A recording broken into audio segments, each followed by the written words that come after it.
ప్రార్థన చేసుకుందాం. ప్రియమైన దేవుని వలన అందరూ కళ్ళు మూసుకుంటే, ప్రేమ నమ్మకం కలిగిన మా గొప్ప దేవా, నీకు వందనాలు స్తోత్రాలు తండ్రి.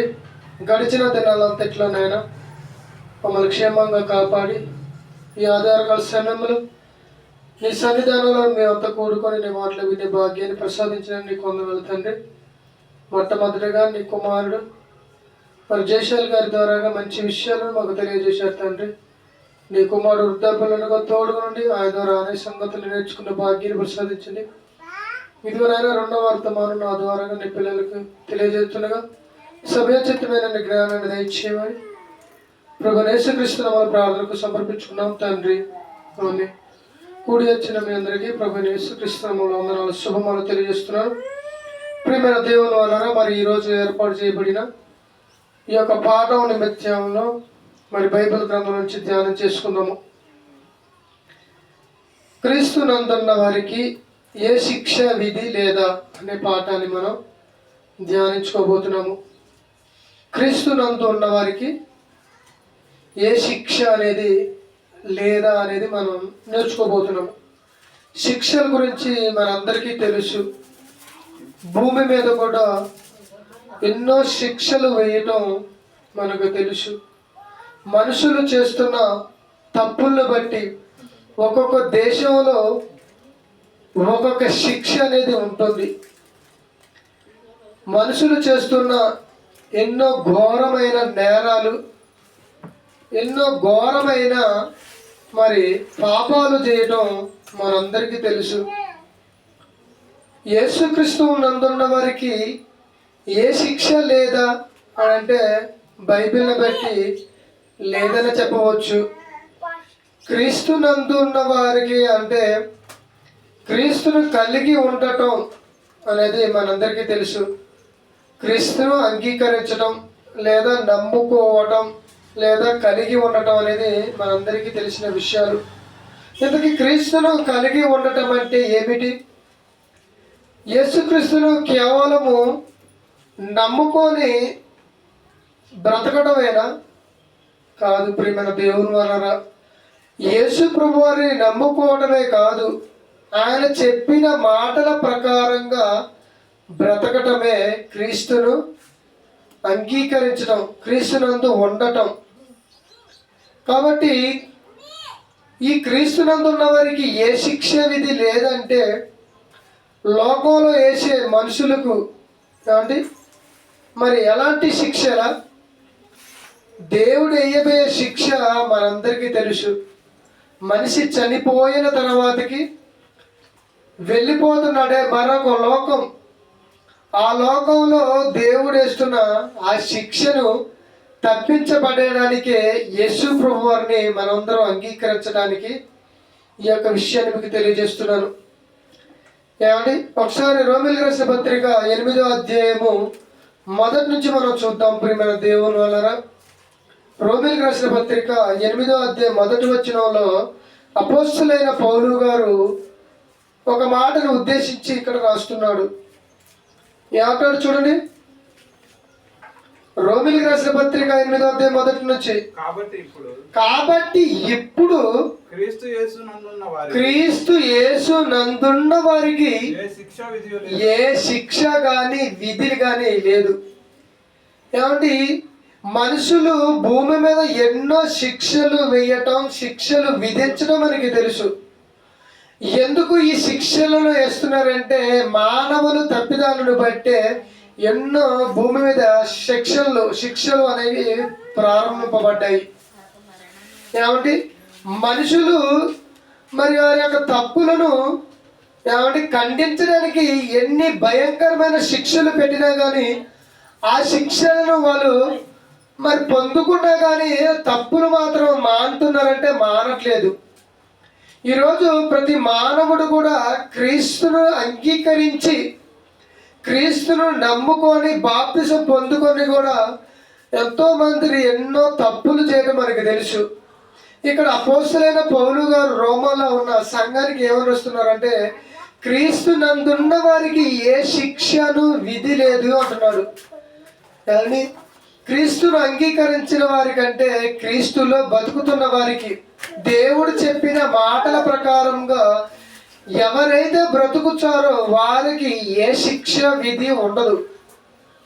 ఏమంటే క్రీస్తును అంగీకరించడమే కాదు, ఆ మాటల ప్రకారం బ్రతకాలి. అలా బ్రతకకపోతే నువ్వు నమ్ముకున్నా కానీ నమ్ముకోపోయినా ఒకటే. ఏమంటే చాలా మంది దేవుని నమ్ముకోవడం మనకు తెలుసు, కానీ వాళ్ళందరూ దేవునికి నచ్చినట్టుగా బతుకుతున్నారా అంటే లేదని చెప్పవచ్చు. ఒకసారి మనం చూద్దాం. యోహాను సువార్త 10వ అధ్యాయము 19వ వచనం. యోహాను సువార్త 10వ అధ్యాయము 19వ వచనం చూడండి. ఈ మాటను బట్టి యూదులలో మరలా భేదం పుట్టింది. వారిలో అనేకులు వాడు దయ్యం పట్టినవాడు, వెర్రివాడు, వాని మాట ఎందుకు వింటున్నారని యేసుక్రీస్తును తిడుతున్నారు. మరికొందరు ఇవి దయ్యము పట్టిన వాని మాటలు కాదు, దయ్యము గుడ్డివారి కన్నులు తెరవలసిన కాచాలదు. అంటే తెరవలేవద్దు కదా. ఒకవేళ దయ్యం పట్టిందనుకో ఈ గుడ్డి వాళ్ళు కళ్ళు అనేది తెరవబడతాయా అని అంటున్నారు. అంటూ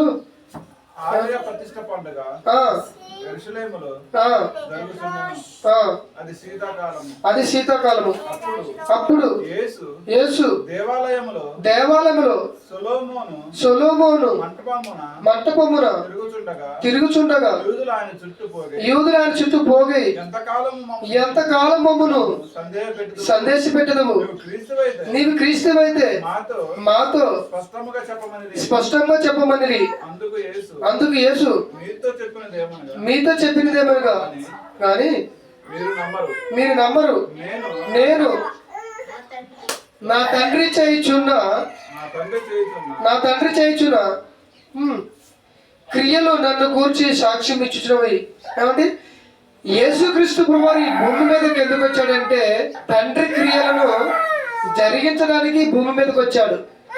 ఆయన యొక్క పనులను భూమి మీద జరిగించడానికి వచ్చిన సమయంలో వాక్యము దేవుడై ఉన్నాడు.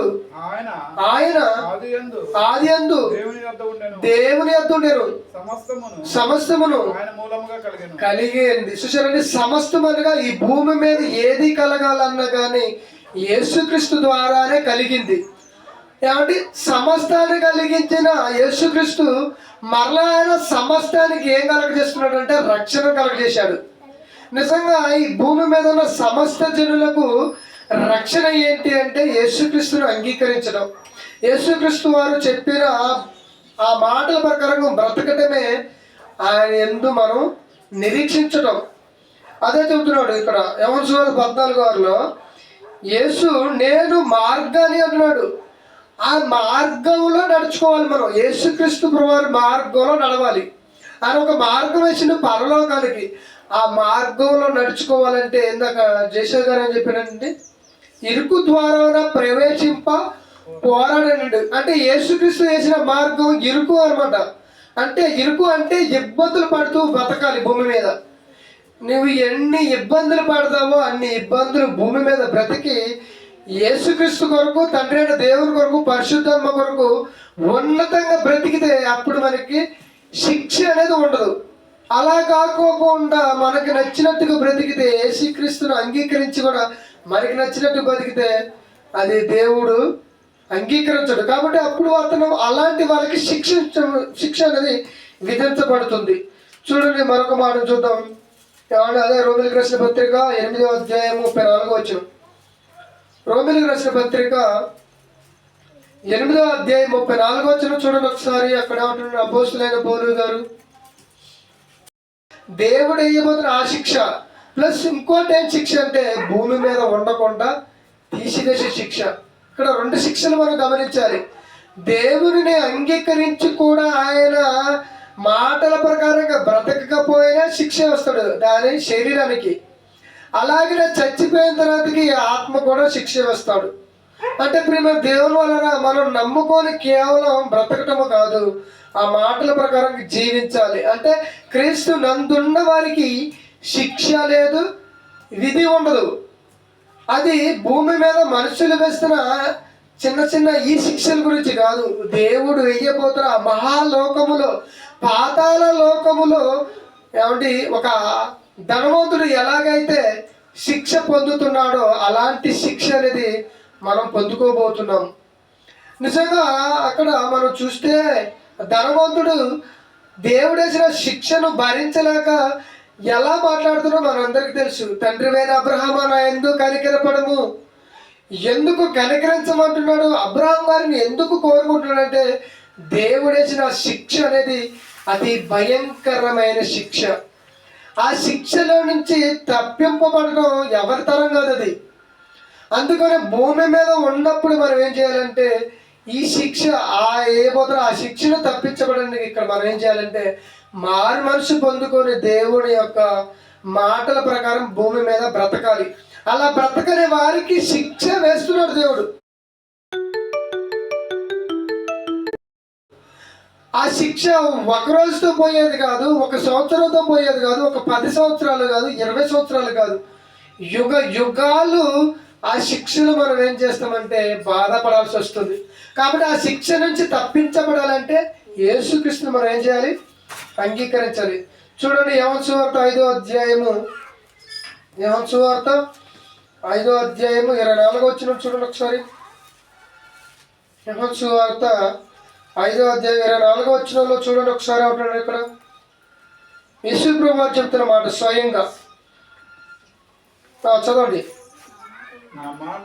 నా మాట విని నన్ను పంపిన వాడి యందు విశ్వాసము ఉంచేవాడు నిత్య జీవములో వాడు ప్రవేశిస్తాడు.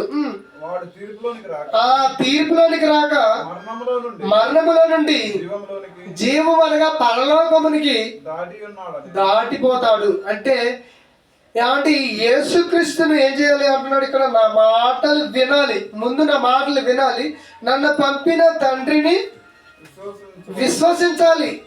నా మాటలు వినాలి, తండ్రిని విశ్వసించాలి.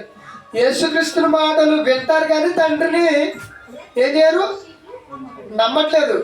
తండ్రి ఉన్నాడని ఎంత చెప్పినా కానీ నమ్మట్లేదండి. యేసుక్రీస్తు మాటలు నమ్ముతున్నారు, యేసుక్రీస్తుని నమ్ముకున్నారు, ఆయన చెప్పే బోధన వింటున్నారు, కానీ తండ్రిని మాత్రం ఏం చేయట్లేదు? విశ్వసించట్లేదు. అంటే ఇప్పుడు నువ్వు తండ్రిని కూడా విశ్వసించట్లేదంటే నీకేం లేదు, పరలోకం లేదు. అదే చూస్తున్నాడు. మళ్ళీ చదువుతాం 24వ వచనంలో, నా మాట విని నన్ను పంపిన వాని యందు. నన్ను ఎవరు పంపారు? యేసుక్రీస్తుని ఎవరు పంపారంటే తండ్రి అయిన దేవుడు పంపించాడు. కాబట్టి ఆయనను ఏం చేయాలి? విశ్వాసం ఉంచాలి. అంటే యేసుక్రీస్తు మాటలు వినాలి, తండ్రిని నమ్ముకోవాలి. తండ్రి ఉన్నాడని ఆ నమ్మకం కనుక లేకపోతే నువ్వు క్రీస్తునందు ఉన్నట్టు కాదు, క్రీస్తులో నువ్వు బ్రతికినట్టు కాదు.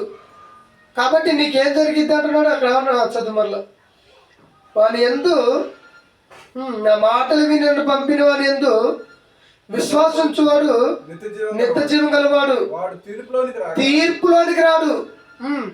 తీర్పులోనికి రాక మరణములో నుండి జీవములోనికి దాటి ఉన్నాడని మీతో నిశ్చయముగా చెప్పుచున్నాను. మృతులు దేవుని యొక్క కుమారుని శబ్దం విను, గడియ వచ్చుచున్నది, ఇప్పుడే వచ్చి ఉన్నది, దాని వినువారు జీవించుదరని మీతో నిశ్చయముగా చెప్పుచున్నాను. దేవుని కుమారుని శబ్దం ఇప్పుడే వచ్చుతుంది. శబ్దం అంటే ఇప్పుడు నేను చెప్తున్నాను చూసారు మాటలు, ఆ మాటలు అన్నమాట. ఆ మాటలు వినాలి అంటున్నాడు, ఆ మాటల ప్రకారంగా బ్రతకాలి అంటున్నాడు. అప్పుడు నువ్వు తీర్పులోనికి రావు. ఎప్పుడు తీర్పు జరుగుతుంది? జడ్జిమెంట్ అంటారు. తీర్పు ఎప్పుడు ఇస్తారు? కోర్టులో తీర్పు ఎప్పుడు ఇస్తారంటే అది మరి నిజము నిర్ధారణ అయినప్పుడు, సాక్ష్యాలు ప్రవేశపెట్టినప్పుడు, అది నిజమని తెలిసినప్పుడు తీర్పు జరిగిపోద్ది. వెంటనే తీర్పు జరిగింది. ఏమంటే అక్కడ కనుక ఈ నిజాలు ఒకళ్ళ కనుక నిర్ధారణ కాలకు వాయిదా వేస్తారు. ఏమంటే భూమి మీద అది.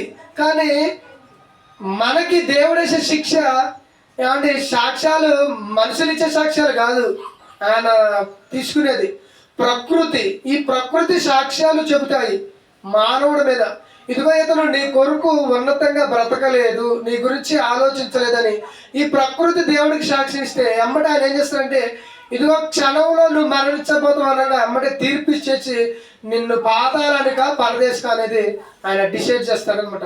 అది చదువుతున్నాడు. తీర్పులోనికి రాక మరణములో నుండి, మరణం అనగా పాతాళములో నుండి తప్పించబడతాము అంటున్నాడు. అంటే పాతాళము నుంచి తప్పించబడి మనం ఎక్కడికి పోవాలంటే పరదేశికి లేదా పరలోకానికి వెళ్ళాలంటే భూమి మీద మనం ఏం చేయాలి? క్రీస్తు మాటలను వినాలి, ప్లస్ తండ్రి అయిన దేవుని మనం అంగీకరించాలి, నమ్ముకోవాలి. ఈరోజు తండ్రిని అంగీకరించని వారు చాలా మంది ఉన్నారు. యేసుక్రీస్తుని మాత్రం అంగీకరించితే పరలోకం పోతున్నాం అనేది అది భ్రమలో బతుకుతున్నట్టు. కాబట్టి ఇప్పుడు నా దేవుని వల్ల యేసుప్రభు వారు ఈ భూమి మీదకి ఎవరు పంపగా వచ్చిండు?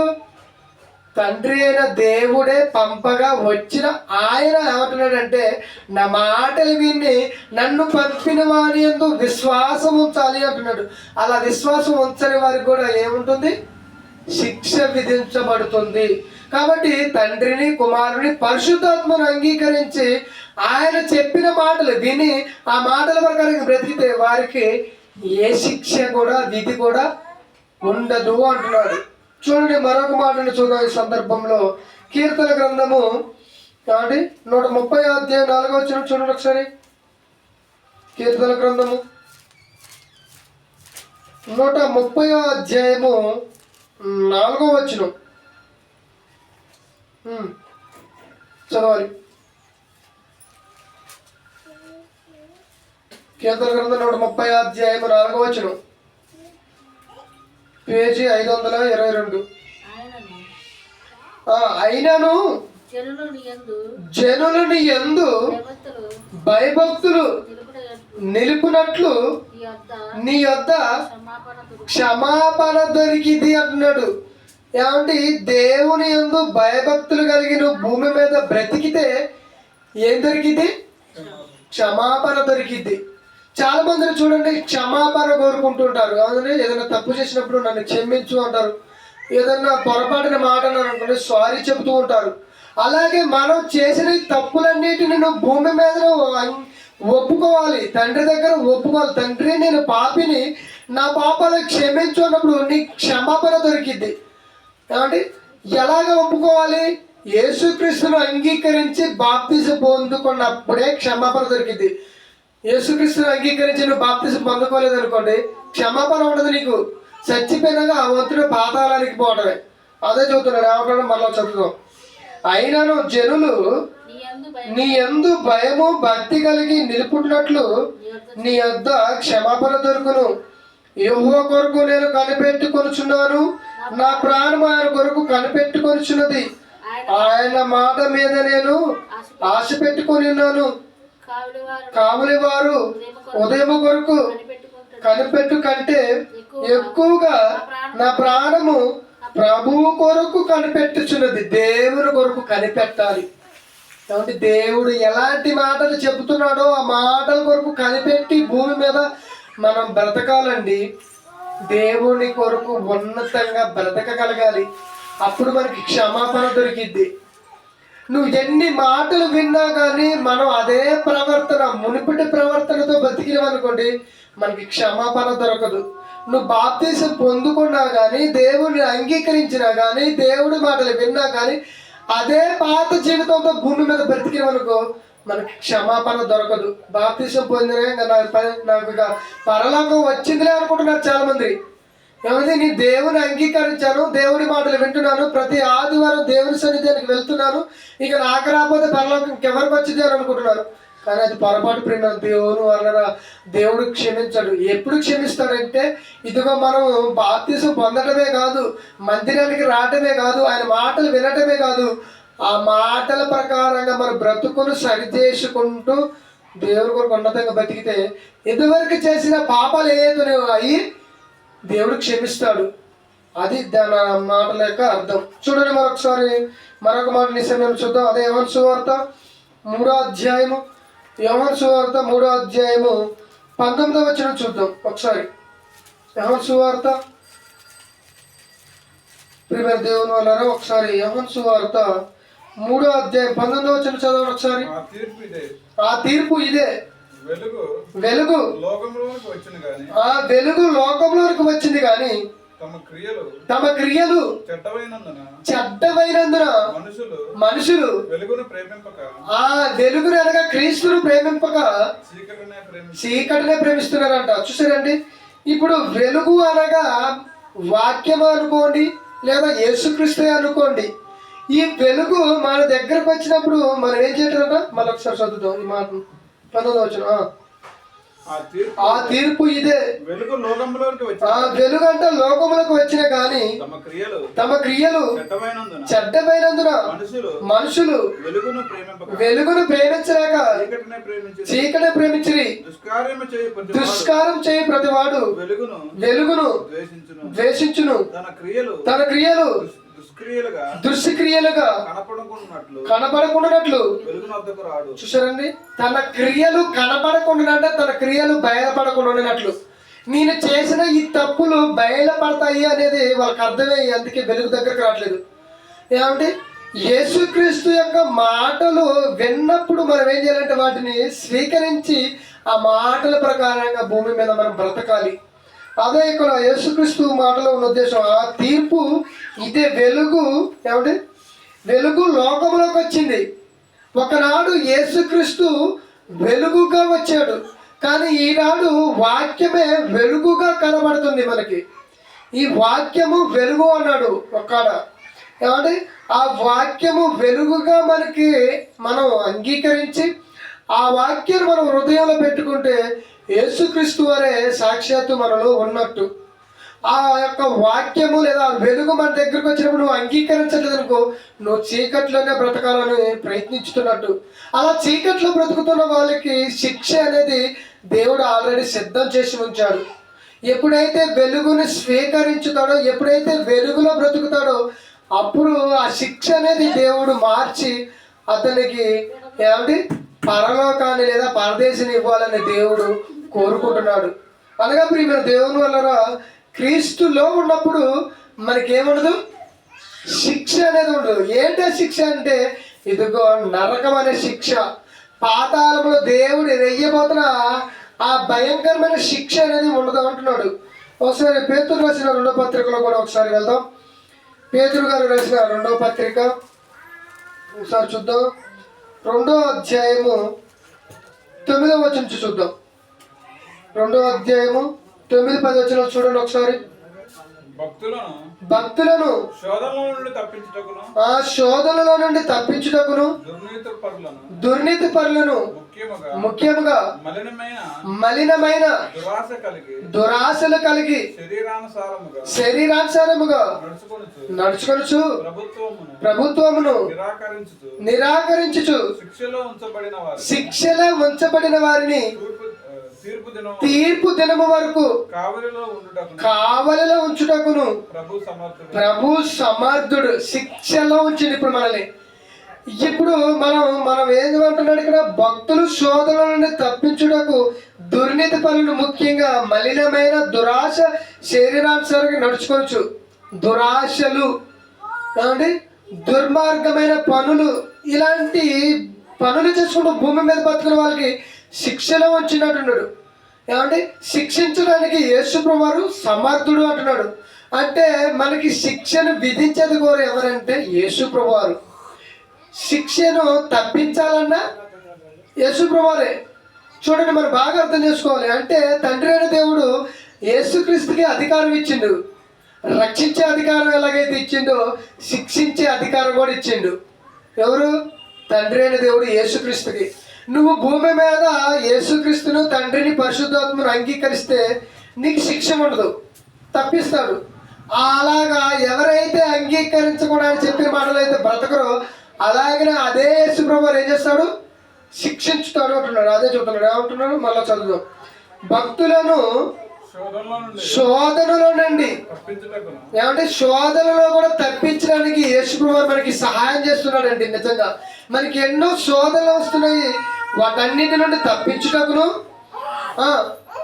దుర్నీతి పనులను, ముఖ్యముగా మలినమైన దురాశ కలిగి శరీరానుసారంగా నడుచుకొనుచు ప్రభుత్వాన్ని కూడా నిరాకరిస్తున్నారు. దేవుడు ప్రభుత్వం కావచ్చు, లేదా ఈ లోకంలో మానవుల యొక్క ప్రభుత్వాలు కావచ్చు. ఒకసారి వాళ్ళందరూ బయట తీసుకు ఏమండి, నిరాకరించు శిక్షలో ఉంచబడిన వారిని తీర్పు దినము వరకు వాళ్ళు కావలిలో ఉంచబడుతున్నారు. తీర్పు దినము వరకు. ఎప్పుడు తీర్పు? ఏమండి, నువ్వు చచ్చిపోయిన తర్వాతకి తీర్పు ఉంటుంది. అలాగే చనిపోయి యేసుక్రీస్తు రోజున లేచిన మనమంతా కూడా తండ్రి దగ్గరికి వెళ్తామే, అక్కడ కూడా తీర్పు జరుగుతుంది. అక్కడ యేసుప్రభువు బతికున్నానని చెప్పాను. నా తండ్రి చేత ఆశీర్వదింపబడిన వారు మీరేం చేయాలి? పరలోకానికి పోతున్నాడు. నా తండ్రి చేత చెప్పింపబడిన మీరు అంతగా పాతాళానికి పోండి, మీరు ఎలాగ నన్ను అంగీకరించలేదని చెబుతున్నాడు. అంటే ఈ మాట ఎప్పుడు ఉద్దేశించి చెబుతున్నాడు అంటే, ఇదిగో యేసుక్రీస్తు రెండో రాకడ రావడంతో మనలందరినీ తండ్రి దగ్గరికి తీసిపోవడంతో తండ్రి దగ్గర తీర్పు అనేది ఇస్తున్నాడు. ఫస్ట్ ఆఫ్ ఆల్ భూమి మీద ఉన్న ఒక శిక్ష, అది ఈ దేహానికి ఒక శిక్ష ఉంటుంది. ఆ తర్వాత ఈ దేహం నుంచి విడిచిపెట్టిన ఆత్మకు పాతాళంలో శిక్ష ఉంటుంది. పాతాళానికి వెళ్ళిన వీళ్ళంతా కూడా మరలా లేచి తండ్రి దగ్గరికి వెళ్ళిపోయిన తర్వాత తండ్రి అందరి ముందు వాళ్ళు ఏం చేస్తారంటే, యేసుక్రీస్తు తండ్రి ముందు యేసుక్రీస్తు ఏమంటాడంటే, ఇదిగో నా తండ్రి చేత ఆశీర్వదింపబడి మీరైతే ఇదిగో పరలోకాన్ని స్వతంత్రించుకోండి, పరలోకంలో ఉండండి. తండ్రి చేత మీరు శపింపబడ్డారు, మీరు చూశారు, మీరంతా పాతాళానికి పోండి అని నెట్టేస్తాడు. అంటే చూసారా శిక్ష ఎలా ఉంటుందో. అంటే ప్రేమ దేవుని వలన ఆ శిక్ష పొందేంత వరకు కూడా శిక్షలో ఉంచబడుతున్నారు మానవులంతా. కాబట్టి ప్రేమ దేవుని వలన క్రీస్తు నందున్న వారికి ఏ శిక్ష విధి కూడా లేదంటున్నాడు. మరొక మాట చూద్దాం. అదే యోహాను సువార్త 3వ అధ్యాయము 18వ వచనం. యోహాను సువార్త 3వ అధ్యాయం 18వ వచనం చివరిగా, ఆయన యందు విశ్వాసముంచు వారికి తీర్పు తీర్చబడదు. చూసినా, నువ్వు విశ్వాసం ఉంచితే తీర్పు తీర్చబడవు. విశ్వాసం అంటే నమ్మకం ఉండాలి. ఫస్ట్ నమ్ముకున్న తర్వాతకి దాని ప్రకారంగా బ్రతకాలి. అలా ఎప్పుడైతే నమ్ముకొని బ్రతుకుతో వాళ్ళకి ఏమడదు, తీర్పు ఉండదు అంటున్నాడు. విశ్వసింపబడినవాడు దేవుని అద్వితీయ కుమారుని నామమందు విశ్వాసం నమ్మకం వచ్చలేదు కనుక వారికి ఇంతకు మునిపే తీర్పు తీర్చబడాను. ఇంతకు ముందే అంటే భూమి మీద ఉండగానే నువ్వు విశ్వసించలేదు కదా, నమ్మలేదు కదా, అందుకని నీకు తీర్పు ఆల్రెడీ జడ్జిమెంట్ అనేది జరిగిపోయింది. నువ్వు ఇలా అన్నం పోయింటే అప్పుడే పాతాళానికి పోవటం, అది తీర్పు జరిగింది. ఏమంటే దేవుడు నమ్మని వాళ్ళకి. ఇప్పుడు నువ్వున్నావు, సుధాకరుడు, తమ్ముడు, శాంతి ఉంది, నేను ఈ మనమంతా క్రీస్తుని అంగీకరించారు కాబట్టి మనకి తీర్పు లేదు. ఇక ఆయన మాటల ప్రకారం బ్రతుకుతున్నాం కనుక మనకి తీర్పు ఉండదు. ఎవరైతే అంగీకరించారో నమ్మరో వాళ్ళకి ఆల్రెడీ తీర్పు జరిగిపోయింది. వాళ్ళు ఎక్కడికి వెళ్ళిపోతారు? పాతాళానికి వెళ్ళిపోతారు. కాబట్టి ఇప్పుడు మేము దేవుని వల్ల ఆలోచించవలసిందిగా తెలియజేస్తున్నాం. క్రీస్తును అంగీకరించిన మనకి, క్రీస్తు చెప్పిన మాటల ప్రకారం బ్రతికిన మనకి ఏ శిక్ష విధి అనేది ఇంకా లేదు. ఎవరైతే అంగీకరించారో ఆ మాటల ప్రకారంగా భూమి మీద బ్రతుకున్న వాళ్ళకి ఆల్రెడీ శిక్ష తీర్పు జరిగిపోయింది. వారు కన్ను మూయటంతో పాతాళంలోకి వెళ్ళిపోవడమే శిక్ష. కాబట్టి అర్థం చేసుకోవాల్సిందిగా తెలియజేస్తున్న మాటలు ముగిస్తున్నాం. కలుముస్తున్న ప్రార్థన చేసుకుందాం. ప్రేమ నమ్మకం కలిగిన మా గొప్ప దేవానికి వందనాలు, స్తోత్రాలు తండ్రి. ఇప్పటి వరకు నీ పిల్లలకు మంచి మాటలు తెలియజేసిన తండ్రి, విన్న మాటల ప్రకారం భక్తులకు సహాయం తెచ్చింది. నిజంగా నాయన నీ కుమారుడిని అలాగే మిమ్మల్ని మరి నీ కుమారుని పరిశుద్ధాత్మను అంగీకరించి మీరు చెప్పిన మాటల ప్రకారం బ్రతికితే మాకు ఏ శిక్ష విధి లేదని తెలియజేయబడుతుంది. కాబట్టి నాయన నిన్న నీ పిల్లల వరకు నాన్న తండ్రి బ్రతుకును తీరును మార్చుకొని మా కొరకు ఉన్నతంగా భద్రకు సహాయం దయచేయమని ప్రభు యేసుక్రీస్తు వారి ప్రార్థనకు సమర్పించుకున్నాం తండ్రి. ఆమె అందరికీ వందనాలు.